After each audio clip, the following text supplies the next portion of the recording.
Media মানে সবাই আমাকে নেগেটিভ মাইন্ডে নিচ্ছে ভাই, আমি চাই না। সামনে আসবেন না, আমি ক্যামেরার সামনে আসতে চাই না ভাইয়া। আর আসতে চাচ্ছেন না? আমি চাচ্ছি না। আমি যদি বিচার না পাই তাহলে সুষ্ঠুভাবে সময় মতো আমি আইনগত ব্যবস্থা নেব। ভাইতে বের করে দিয়েছি এবং মাপ চাওয়াটা আমার, উনি বলতেছে তুমি মাপ করলা কেন? অবশ্যই তোমার তাহলে দোষ আছে এখানে। তুমি মাপ কেন করলা? তুমি যার জন্য অন্বেষণ করছো, এত কিছু করলা, সোশ্যাল মিডিয়াতে ভাইরাল হলো, তুমি তাকে কেন মাপ করলা? ভুল করছি ভাইয়া, আমি বুঝাইছি এবং আমিও বুঝছিলাম অনেক কিছু, কিন্তু তখন বললাম না যে কামব্যাক করার মতো কোনো সুযোগই ছিল না। অনেক দেরি হয়ে গেছিল ভাইয়া, রিলেশনটা অনেক দেরি হয়ে গেছে, প্রায় 3 বছরের কাছাকাছি। বুঝিয়ে বলুন। প্রায় 3 বছরের কাছাকাছি চলে গেছে রিলেশন। আসসালামু আলাইকুম। ওয়ালাইকুম আসসালাম। কেমন আছেন? জি ভাইয়া, মোটামুটি। একটু জোরে কথা বলুন। তো আপু, আমরা যতটুকু জানলাম যে আপনি অনুসরণ করলেন, কেন মানে শুরুতে আমরা একটু শুনতে চাই, শুরুতে যে কি কারণে আপনি অনুসরণ করলেন আপনার সংসার স্বামী থাকা কালীনও? কারণ সে আমাকে প্রচন্ড মেন্টালিটি এবং ফিজিক্যালি প্রচন্ড টর্চার করতো। আর টর্চার করতে করতে করতে যখন দেখবেন যে একটা মানুষের সঙ্গে কনভার্স করতে করতে নিজেও তো একটাবার ইয়ে হয়ে যায় ভাইয়া, বুঝেন নাই? 3 বছরের প্রায় একটা ইয়া। তো আমার সাথে সে অনেক ধরনের স্বপ্ন অনেক কিছু দেখানোর পর সে অন্য জায়গায় বিয়ে করতে চাচ্ছিল, এই জন্য আমি অন্বেষণটা করছি। আচ্ছা, তো আপু আমি আপনাকে ফ্রেন্ডলি বলি, যেহেতু আপনি একটি সংসারিক মেয়ে, আপনার স্বামী আছে, 2টা সন্তান আছে, তারপরও কেন আপনি এই ধরনের কাজে লিপ্ত হলেন? না ভাই, আমি লিপ্ত হইনি। আমার ছোট বাচ্চাগুলোকে আপনি হয়তো সবাই দেখছেন যে অনেক ছোট ওরা। তো যখন 3 বছর আগে আরো অনেক বেশি ছোট ছিল, ওদের সাথে ওদেরকে সামলাইতে আমার অনেক সময় চলে যাইতো। আমার এইসব না, বাট ইমুতে হঠাৎ করে তার সাথে আমার পরিচয় হয় বিভিন্ন ক্ষেত্রে। মানে ওর ছোট ভাই এবং আমার এলাকার পাশে একটা মেয়ের সাথে কথা হইতো, ওখানে ইমুতে সে আমাকে দেখে ফেলে। তো প্রায় 1 বছর, মানে 1 বছর তো মাঝে মাঝে ঘুরতে যাইতাম আর কি মেয়েটার সাথে। তো ওই ছবিগুলো দেখে সে বিভিন্ন ব্ল্যাকমেল করে 1 বছর শুধু ঘুরেই আমার সাথে। মানে আপনি কি ওই ছেলের সাথে ঘুরতে গিয়েছেন না অন্য কারোর সাথে? অন্য কারোর সাথে বলতে মেয়েটার সাথে আমি যাইতাম আর কি, ওখানে ওই ছেলেটার ভাইয়ের সাথে ও আসতো। আচ্ছা, ও আসতো। তো আসাতে মানে ছেলেটা আপনার ছবিটা গুলো নিয়ে আপনাকে ব্ল্যাকমেল করেছে। তা আসলে আমাদের দেশে তো এখন আইন ব্যবস্থা খুব, আমি আইনগত ব্যবস্থা তখন নিতে পারিনি ভাইয়া, কারণ আমার ছোট ছোট 2টা বাচ্চা এবং আমার সাথে কখনো লাইফে কখনো এগুলো ঘটে নাই। আচ্ছা আচ্ছা, মানে ফার্স্ট একটা ঘটছে, আমি কি করবো আমার তখন আমি বুঝতে পারিনি।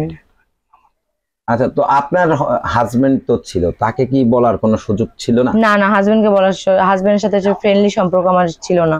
আচ্ছা, তো আসলে ওরকম সুযোগ ছিল না, তো এইভাবে মানে আপনি ব্ল্যাকমেলে পড়ে আমি জাস্ট হ্যাঁ 2 বছর। 2 বছর। আচ্ছা, 2 বছর তার সাথে মানে সে ব্ল্যাকমেল করে গেছে আর আপনি তার মানে পুতুল হয়ে নেচে গেছেন। হ্যাঁ অবশ্যই। আসলে এটা কি, আপনি তো লেখাপড়া করেছেন না? জি অবশ্যই। কতটুকু লেখাপড়া করেছেন? আমি বর্তমানে অনার্স 2nd ইয়ার রানিং। আচ্ছা, অনার্স 2nd ইয়ারে রানিং। তাহলে তো আপনি তো একটা শিক্ষিত মেয়ে, ভালো বুঝের কথা। আপনি তো অন্য কোনো ভাবে একটা ব্যবস্থা নিতে। আমি অনেক কিছু চেষ্টা করছি ভাই, তাকে বুঝাইছি, তাকে আমার বাচ্চাগুলোকে দেখাইছি, অনেক কিছু চেষ্টা করছি, আমি চেষ্টা আমি বাকি রাখি নাই, কিন্তু সে বুঝে নাই। আচ্ছা, আমরা যতটুকু জানতে পারলাম ছেলেটা আনমেরিড, আপনি মেরিড, তাই না? তো ছেলেটাকে কি আপনি ওইভাবেও বুঝাইতে পারেননি যে আপনার 2টি সন্তান? অবশ্যই বুঝাইছি ভাইয়া, হাত পা ধরেছি যতটুকু বোঝানোর দরকার, কারণ তখন আমার বেবিগুলো অনেক ছোট ছিল, আমার সংসারের দায়িত্ব ছিল, এর মধ্যে একটা ছেলেকে সাথে টাইম স্পেন্ড করাটা এটা আসলে আমার কাছে কঠিনই ছিল। আমি অনেক বুঝাইছি কিন্তু সে বুঝে নাই। আচ্ছা, সে বুঝে নাই। তো আসলে অনুশীলনে যাওয়ার মূল উদ্দেশ্যটা ছিল কি আপনার? ওকে একটা শিক্ষা দেওয়া। শিক্ষা দেওয়া। তা এখন কি সে কি শিক্ষা পেয়েছে? না ভাইয়া, আপনি আরো ক্ষতিগ্রস্ত হলেন? আমি ক্ষতিগ্রস্ত হয়েছি। সেই কথাগুলো একটু বলুন আমাদের দর্শকদের। হ্যাঁ, আমি যখন জানতে পারি যে তার গায়ে হলুদ হচ্ছে, সেদিন সকালবেলা আমি তাকে ফোন দিই, সে আমাকে, আমি তাকে বলি তোমার কি গায়ে হলুদ হচ্ছে? আমি তো গ্রামের মানুষদের কাছে শুনলাম। তো সে বলে না আমার তো গায়ে হলুদ হচ্ছে না। আমি বলি কালকে কি তোমার বিয়ে? বলে না কালকে তোমার বিয়ে না, মিথ্যা কথা বলে। তো এর মধ্যে আমি একটা পিক পাই, মানে একটা ছবি পাই যে ওর গায়ে হলুদ হচ্ছে আর কি। তো আমি সাথে সাথে চলে যাই অন্বেষণে আর কি, যে সে আমার সাথে এরকম করে স্বপ্ন দেখায়, সে অন্য একটা মেয়ের সাথে চিটার কেন, মানে চিটিং কেন করতেছে। আচ্ছা, দীর্ঘ এতদিন আপনি মানে আরেকটি ছেলের সাথে সম্পর্ক ছিল, মানে কথা ছিল কিংবা ঘোরাফেরা ছিল, হ্যাঁ, আপনার স্বামী কি একদিনও বুঝতে পারেনি? হ্যাঁ বুঝতে পারছিল, তারপর আমাকে অনেক মারছে এবং কত টর্চারও করছিল, বাট আমি তো ভাইয়া বললাম না যে আমি তো বারে বারে কামব্যাক করার চেষ্টা করছি, কিন্তু সে আমাকে করতে দেয়নি কামব্যাকটা। তো যখন আপনার স্বামী দেখে ফেলেছে তখন কি আপনার নিজেকে নিজে? তখন অনেক দেরি হয়ে গেছিল ভাইয়া, রিলেশনটা অনেক দেরি হয়ে গেছে, প্রায় 3 বছরের কাছাকাছি। বুঝিয়ে বলুন। প্রায় 3 বছরের কাছাকাছি চলে গেছে রিলেশনটা। তখন কি মানে আপনারও ওই ছেলের প্রতি অবশ্যই হ্যাঁ একটু দুর্বলতা চলে আসছে। জি আচ্ছা আচ্ছা, তো আসলে আপু তখন কি আপনি মানে ভুল করলেন না এই কাজটা? অবশ্যই ভুল করছি ভাইয়া, আমি বুঝাইছি এবং আমিও বুঝছিলাম অনেক কিছু, কিন্তু তখন বললাম না যে কামব্যাক করার মতো কোনো সুযোগই ছিল না। তো এখন আসলে অনশন করার পরে কি ধরনের শিক্ষা হলো? অন্বেষণ যখন করলাম, অন্বেষণ করার পরে ভাইয়া এত কিছু হইলো, ভাইরাল হয়ে গেলাম, সবকিছু মান সম্মান এবং সমাজে সবার কাছে খারাপ হয়ে গেলাম। দেন আমি যখন দেখলাম যে তার বিয়ে হয়ে গেল, তার বিয়ে যেহেতু হয়ে গেছে, তখন আমি তার ওই বউয়ের কথা চিন্তা করে আমি তাকে মাফ করে দিতে চাইলাম, যে আমি মাফ করে দেই, তুমি তোমার মতো সংসার করো। তো যখন মাফ করে আমি চলে আসলাম, পরের দিন আমি জানতে পারলাম যে তারা নাকি বলছে যে আমি টাকার বিনিময়ে, টাকার আপোষ করে আমি নাকি মাফ করে দিচ্ছি। এটা সম্পূর্ণ মিথ্যা কথা ভাইয়া। আচ্ছা, তো আসলে একটা মেয়ে যখন অনশনে যায়, তার সংসার রেখে, সন্তান রেখে, তখন তো আসলে সে কি কারণে যায়? অবশ্যই বিয়ের কারণে। বিয়ের কারণে, মানে ওই ছেলেকে পেতেই হবে। আপনি ছেলেকে না পেয়ে মাফ করার, এখানে তো অবশ্যই দর্শক যারা কমেন্ট করেছে টাকা পয়সা পেয়ে আপনি ছেলেকে মাফ করে দিয়েছেন, তাহলে তো তাদের তো আর ভুল না। হ্যাঁ, তাদেরও ভুল না, এই জন্য আমি ক্যামেরার সামনে আসছি, নয়তো আমি ক্যামেরার সামনে আসতাম না ভাইয়া। তাদেরও ভুল না, কারণ মাপ চাওয়ার কারণ, মাপটা দেওয়ার কারণটা হলো মেয়ের যে বড় আপু আছে, মানে ওর নতুন বইয়ের যে বড় আপু আছে, সে বারে বারে আমাকে রিকোয়েস্ট করতো যে আপু দেখো এভাবে সবকিছু ঠিকঠাক করে নাও। তো আমি তাদের কথা মানে ভাবলাম ভাইয়া, মায়াতে পড়ে আমি তাকে মাফ করে দিলাম ভাইয়া। দেন ভাইয়া ওই মেয়ে যে আপু আপু করে বলে মাপ চাইলো, সেই মেয়ে আবার আমাকে আবার অনেক ধরনের টর্চারিং কথা বলে, খারাপ কথা বলে।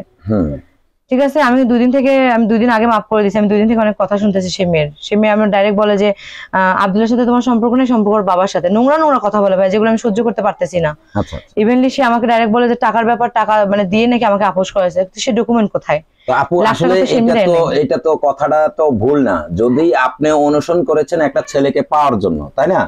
তো ছেলেকে পাওয়ার জন্য আপনি অনশন করেছেন, যদি না পান, তার সাথে যদি আপোষে চলে আসেন, তাহলে সেখানে কি আপোষটা করার কারণটাকে আমি ভাইয়া বলি। যখন আমি অন্বেষণ করছিলাম তখন গায়ে হলুদের দিন ছিল, তখন কিন্তু বিয়ে হয়েছিল না, তাই না? কিন্তু ভাই এখন তোর বিয়ে হয়ে গেছে, এখানে তো আর করার কিছু নেই। বিয়ে হয়ে গেছে, আচ্ছা, তো বিয়ে হয়ে গেছে, করার কিছু নাই, তারপর আপনি মানে অনশন করাটাও কি ঠিক হয়েছে কিনা সেটা বলেন। হ্যাঁ, আমি আমার বিচার পাওয়ার জন্য তো অবশ্যই অন্বেষণ করছিলাম। এটা তাহলে মাফ করলেন কেন? আমার কথা কিন্তু একটাই, মাফ করলাম ভাইয়া, কারণ বললাম না যে ওরা সবাই মিলে একটা ফোর্সলি, মানে ওর বড় বোন বলতো যে মাফ করে দাও, বিয়ে যেহেতু হয়ে গেছে, এখানে করার কিছু নাই, এই জন্য আমি মাফ করে দিচ্ছি। কিন্তু এখানে টাকার কোনো কথা ওঠেনি, কিন্তু আমার সাথে সবাই বলছে টাকার কথা, আমি নাকি টাকা নিছি, টাকা নিয়ে নাকি আপোষ করছি। এটা আমি জনগণের দোষ দিব না, কারণ সবাই তো এটা বলবেই যে অন্বেষণ করলা, তাহলে তো এমনি এমনি মাফ করলা কেন, তাই না?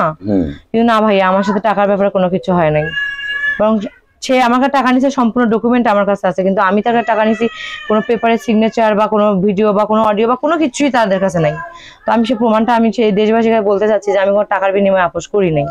তো আসলে আপনার হ্যারাসমেন্টের কারণে অভিযোগটা আসছে, সেই ক্ষেত্রে আপনি কি করতেছেন? এখন আমি একটা ডাইরেক্ট কেস করতে চাই ভাই ওর নামে। আচ্ছা, তো আপনার তো ওইখানে আমরা যতটুকু জানি, ওইখানকার স্থানীয় জেলা সাংবাদিক যারা আছে তারাও আপনাকে সহযোগিতা করেছে। আসলে তাদের কাছে কতটুকু সহযোগিতা? না ভাইয়া, তাদের কাছে আমি অনেক সহযোগিতা পাইছি, তারা আমাকে ছোট বোনের মতোই ট্রিট করছে, তারা অনেক সহযোগিতা করছে আমার সাথে। আচ্ছা, তো এখন কি মানে আপনি সরাসরি মামলা করতে চাচ্ছেন? হ্যাঁ, যদি আমি পাই, যে আপনাদের মাধ্যমে আমি জানাই দিলাম যে আমি তো মানে ছেড়ে দিতে চাইছিলাম ভাইয়া, থানায় ডায়েরি করছি, ডায়েরিটা আমি তুলে নিতে চাইছিলাম, কিন্তু তারা যেহেতু মিথ্যা অপবাদ দিয়ে দিয়েছে যে আমি টাকা পাইছি, তো আমার মনে হয় যে আসলে জরিমানাটা তাদের থেকে নেওয়া আমার উচিত। আচ্ছা, এখন যে আপনি মামলাটা করবেন, কিসের ভিত্তিতে করবেন? টাকার ভিত্তিতে? হ্যাঁ হ্যাঁ, টাকার ভিত্তিতেও মামলা করব এবং একটা বিচারও এখন করব। মানে আমি চাইছিলাম না যে বিচারটা হোক ওর, কারণ বউয়ের মুখ দেখে কিন্তু ভাইয়া এরকম, যদি আমি যদি আজকে বিচার না করি, তাহলে অনেক পরিবার এরকম ঠকাবে ভাইয়া, অনেকজন এই সাহসটা পাবে না। আচ্ছা, যখন টাকাটা দিয়েছেন, কি কারণে দিয়েছেন তাকে? টাকাটা দিয়েছিলাম মূলত ব্যবসার কারণে।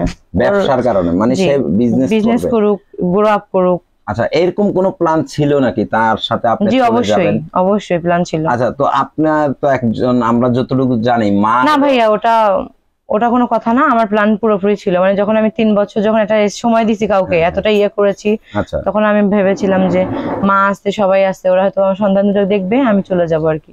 আচ্ছা, তো আমরা যতটুকু জানি যে মা 10 মাস 10 দিন সন্তানকে গর্ভে নেয়, সেই মা কখনো মানে সন্তানকে রেখে যেতে পারে না, আপনার দুটি সন্তানের কথা কি একবারও ভাবেন নাই? অবশ্যই ভাইয়া, অনেকবার ভাবছি, কিন্তু পরিস্থিতি ভালো ছিল না। আর আমার মনে হয়েছিল যে আমি চলে গেলেই মনে হয় বেটার হবে। একটু ক্যামেরার দিকে তাকিয়ে কথা বলুন। চলে গেলেই মনে হয় বেটার হবে। আর ওদের সবকিছু ঠিক ছিল, মানে আমার বাচ্চা কাচ্চা তো, আমি তো মারা যাচ্ছি না যে আমি মানে আমি তো কোথাও যেখানেই যাই আমি তো বাচ্চাকে দেখবোই।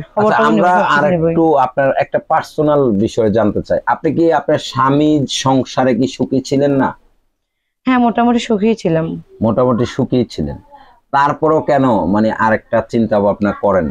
এটা তো আপনার ভাবাটা উচিত ছিল। হ্যাঁ, উচিত অনেক কিছু ছিল ভাইয়া, কিন্তু বললাম না যে আস্তে আস্তে যখন একটা মানে মানুষ ফোর্সলি কনভিন্সলি করতে করতে করতে করতে নিজের মনটা তো ইয়ে হয়ে যায় ভাইয়া। আচ্ছা, তো আমাদের যে আমরা তো জানি যে আপনার হাজবেন্ড বর্তমান আছে এবং যে আপনার সবকিছু জানে, তো ওনার মানে কোনো বক্তব্য আছে কিনা আপনার এই বিষয়গুলো? হ্যাঁ, ওনার বক্তব্য নিয়ে আমি বাড়িতে বের করে দিয়েছি এবং মাপ চাওয়াটা আমার, উনি বলতেছে তুমি মাপ করলা কেন? অবশ্যই তোমার তাহলে দোষ আছে এখানে। তুমি মাপ কেন করলা? তুমি যার জন্য অন্বেষণ করছো, এত কিছু করলা, সোশ্যাল মিডিয়াতে ভাইরাল হলো, তুমি তাকে কেন মাপ করলা? আচ্ছা, তার মানে এখন কি আপনি সংসারের বাইরে আছেন? আমি সংসারের বাইরে আছি, আমার বান্ধবীর বাসায়। আচ্ছা, তো এখন বান্ধবীর বাসায় আশ্রয় নিয়েছেন, কিন্তু ভবিষ্যতে কি করার পরিকল্পনা আপনার? ভবিষ্যৎ নিয়ে এখনো কোনো কিছু ভাবিনি ভাইয়া। একটা বিচারের আশায় আছি, আপনাদের সবাইকে বলতেছি, দেশবাসীকে বলতেছি, সবাইকে বলতেছি একটা বিচার ভালো মতো করে দেন, তাহলে হয়তো বা একটা সুষ্ঠু বিচার পারে আর কি আমাদের লাইফটা আবার, মানে আমার লাইফটা ভালো করে দেওয়ার পর কি আবার বিচার হয়? কিন্তু মাফ করে দেওয়ার পর টর্চার কিন্তু করা হয়েছে আমার উপর। মাফ করে দেওয়ার পর টর্চার করা হয়েছে? জি। কি ধরনের টর্চার গুলো করা হয়েছে? ওই যে বলা হয়েছে যে আমার সাথে আব্দুল্লাহ বাবার অবৈধ সম্পর্ক, খারাপ সম্পর্ক। দেন আমাকে বলা হয়েছে যে আমি টাকা নিয়ে আপোষ করছি। এই যে জিনিসগুলো তো ভাই আমার সমস্ত এত ত্যাগ করে মাফ করে দিলাম, এই ত্যাগগুলো সব নষ্ট করে ফেলছে। আচ্ছা আপু, ছেলেটার যে আব্দুল্লাহর ফ্যামিলি মানে কেমন জানতো, কি জানতো? আপনাদের আব্দুল্লাহর ফ্যামিলি পুরোপুরি জানতো আমাদের রিলেশন চলতেছে। রিলেশনটা পুরোপুরি জানতো? জি জি। তো জানার পরও কি ছেলের পরিবার কি আপনাকে মানে আরো উৎসাহ দিয়ে? না, উৎসাহ দেয়নি। আম্মু আব্বু মানে ওর আম্মু আব্বু অনেক ওকে শাসন করছে, আমার ফ্যামিলি আমাকে অনেক শাসন করছে। এবার তখন বললাম না যে কাম ব্যাক করার মতো কোনো উপায় ছিল না। আচ্ছা দর্শক, আপনারা যারা আমি সুষ্ঠু একটা বিচার চাই ভাইয়া সবার কাছে। আসলে আপনাদের আজকে আবার ক্যামেরার সামনে আসার মূল উদ্দেশ্য এটা, তার বিরুদ্ধে যে মিথ্যে অভিযোগটা এনেছে সেই অভিযোগটার বিষয় নিয়ে সে কথা বলছে। তো আসলে এবং আমি চাই ভাইয়া যে আমি আর যেন ক্যামেরার সামনে আমাকে না আসতে হয় মিডিয়ার, কারণ আমি বারে বারে ক্যামেরার সামনে আসতেছি আর বারে বারে ভাইরাল হয়ে যাচ্ছে লোক সদস্য সবকিছু, এবং মিডিয়ার মানে সবাই আমাকে নেগেটিভ মাইন্ডে নিচ্ছে ভাইয়া। আমি চাই না। সামনে আসবেন না, আমি ক্যামেরার সামনে আসতে চাই না ভাইয়া। আর আসতে চাচ্ছেন না? আমি চাচ্ছি না। আমি যদি বিচার না পাই তাহলে সুষ্ঠুভাবে সময় মতো আমি আইনগত ব্যবস্থা নেব। আচ্ছা, কিন্তু কোনো মিডিয়ার সহযোগিতা চাচ্ছেন না? আমি মিডিয়ার সহযোগিতা চাচ্ছি না ভাইয়া, কারণ আমি অপরাধী না হয়েও আমাকে কমেন্টে অনেকে অনেক নোংরা ভাষায় কথা বলছে, এগুলো আমার ভালো লাগতেছে না ভাইয়া। আচ্ছা, তো আপনার দেশবাসীর উদ্দেশ্যে কিছু বলার আছে কিনা? দেশবাসীর উদ্দেশ্যে এটাই বলবো, কারো ব্যাপারে কোনো কিছু না জেনে মন্তব্য করা আসলে ঠিক না। পরিবার সবার আছে, সমাজ সবার আছে, এমনকি ইভেনলি আজকে যেটা আমার সাথে ঘটছে কালকে আপনার সাথেও সেটা ঘটতে পারে। মেয়ে হয়ে মেয়েদেরকে একটু শ্রদ্ধা সম্মান একটু কথা বলবেন। আপনারা যে কমেন্ট গুলো করেন খুবই লজ্জাজনক কমেন্ট করেন, আপনারা একটু পরিস্থিতি বোঝার চেষ্টা করবেন এবং সতর্ক থাকবেন, সাবধান থাকবেন। আচ্ছা, তো মানে সামনের দিকে ভাবছেন স্বামী সংসার নিয়ে খুব সুখে শান্তিতে থাকবেন ইনশাআল্লাহ? না, ওটা আসলে ভাবি নাই এখনো, কারণ পরিস্থিতি সেটা বলে দেবে, এখনো সেটা ভাবি নাই। আচ্ছা, তো ঠিক আছে আপু, ভালো থাকবেন। দর্শক আপনারা যেখানে আছেন ভালো থাকবেন, সুস্থ থাকবেন। আল্লাহ হাফেজ।